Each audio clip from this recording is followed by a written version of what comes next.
times will I kill her?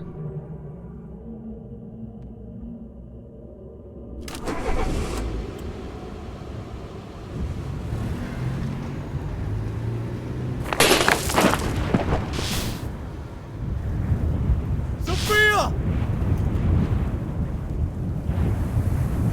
God damn it! Not again! Sophia! Shouldn't have taken her here. Shit!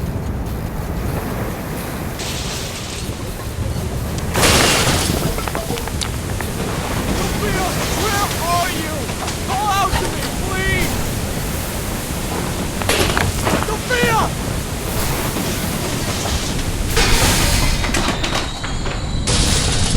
Sweetie! Do not go outside! God damn it! Sophia!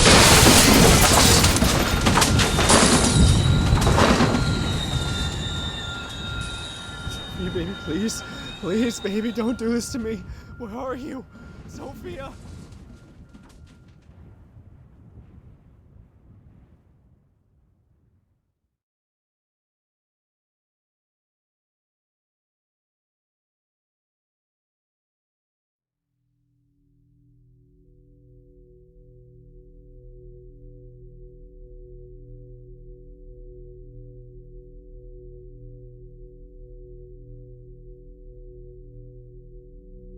How many times will I kill her? I've asked myself that question 1,000 times.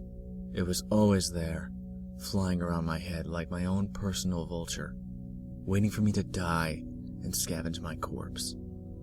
It was the only thing I could think about when I ended up in that hospital bed.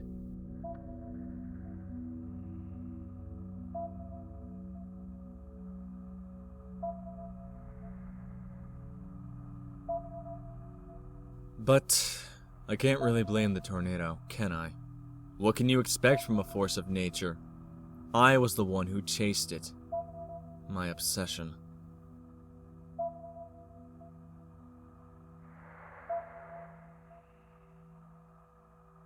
I deserved to be in that bed, neither dead nor alive. I had screwed with destiny, and it screwed me right back. Fair deal.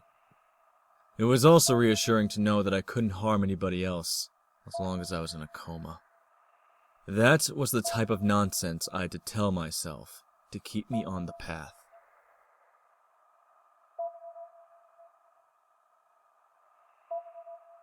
For all those years, I'd hated my father almost as much as myself for what happened to my little sister. And then I go and do the same thing to my own daughter, my own Sophia. And they say things never change. Cynics. What do they know?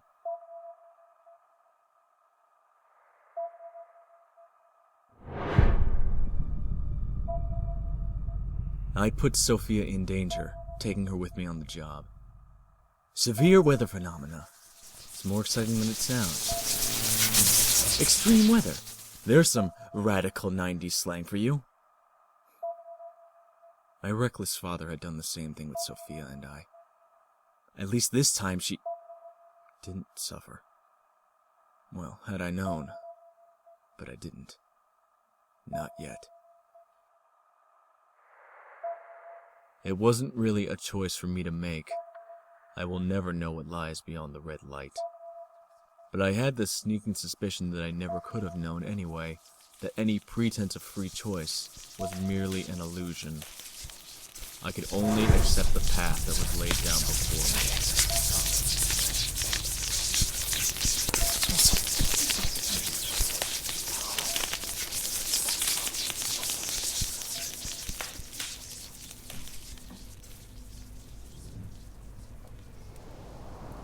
me. Her drawing. The first of many. It had been too long since Sophia had been more than a whisper screaming in the back of my mind, but I could still recognize it. I admit, at that moment, hope started to flourish inside me. Where would the drawings lead me? Was my little sister alive in this world?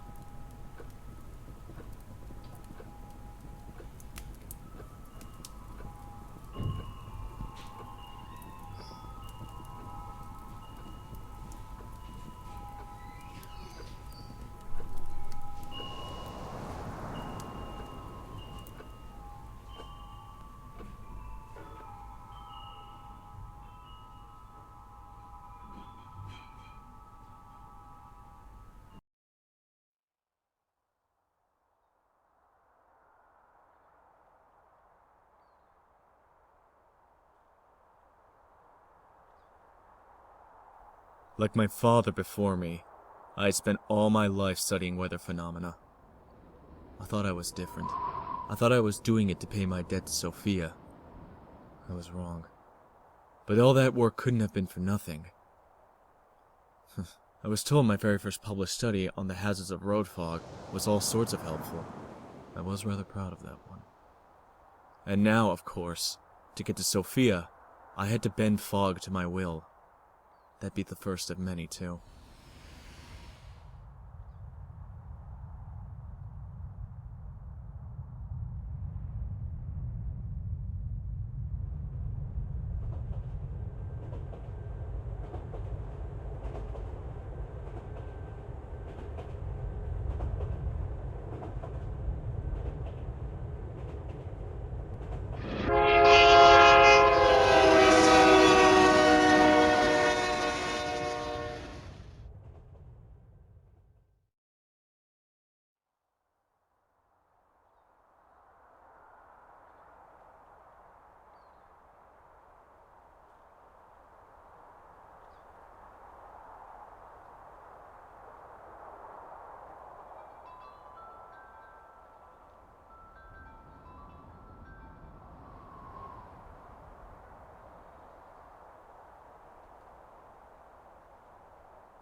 Every decision creates ripples, countless unforeseen consequences. If we could see the inner workings of this infinity, we would mimic the deer that stands still to elude its predator. We wouldn't dare make a move. I couldn't see it, so I followed the path, and that kept me alive. But it did much more than that. Introspection can be far more scarring than any wound.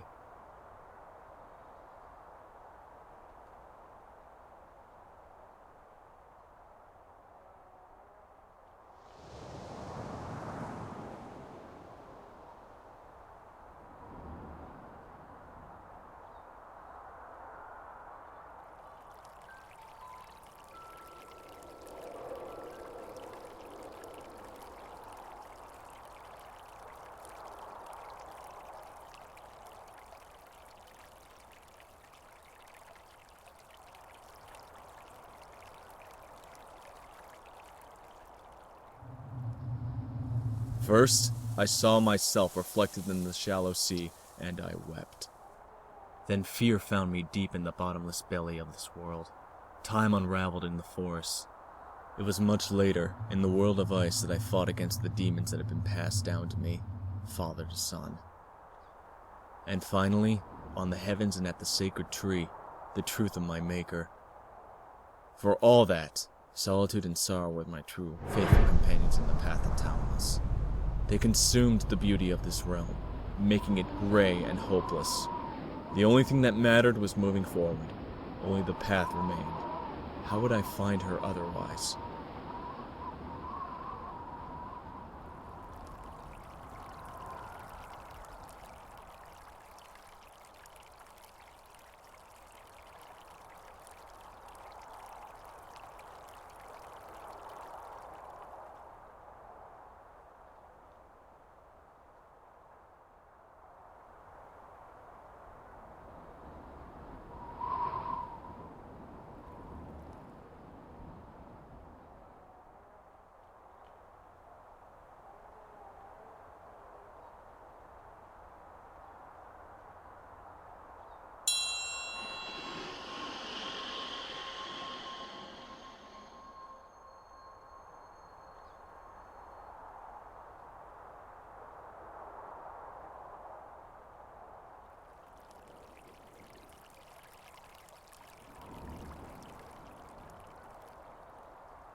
She was just a little kid, even more so than I, laughing away while playing on a swing set.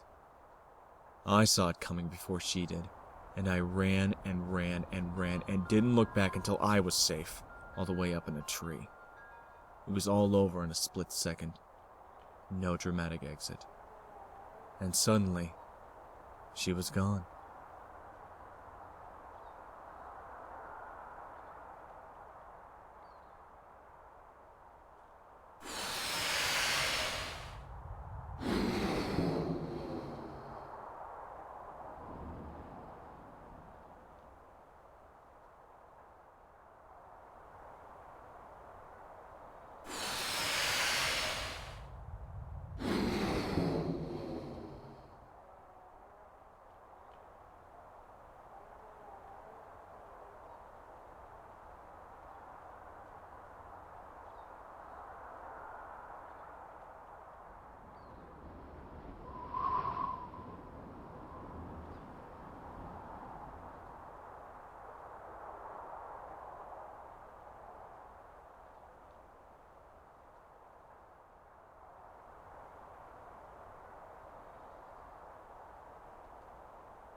Who's to blame for her death?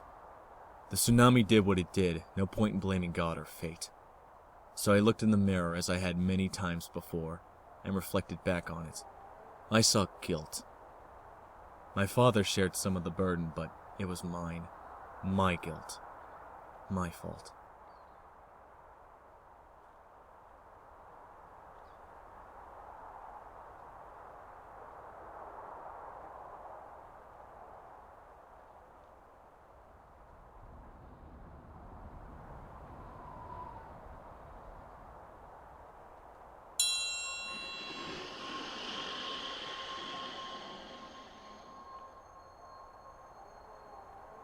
Had my own Sophia survived too, back home, or in this world? One had drowned, and the other? What are the odds of surviving the eye of the storm? There are few accounts. 1928, Greensburg, Kansas. A farmer saw the inside of a tornado. It was still as death, he said. Then it hissed. It actually screamed, and the hollowness was lit up by lightning. Was that the last thing my little girl had seen, I wondered? Death, screams, and God's thunder, the ire of the tornado.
I couldn't know. Not yet. Trapped in that world, the only thing I knew was my sister had survived in there. Somehow. I just had to let myself be led by her drawings and her light. The Thalamus was waiting for me, although I wouldn't see it and with it any sense of hope until I had emerged from the darkness of the cave. But let's not get ahead of ourselves.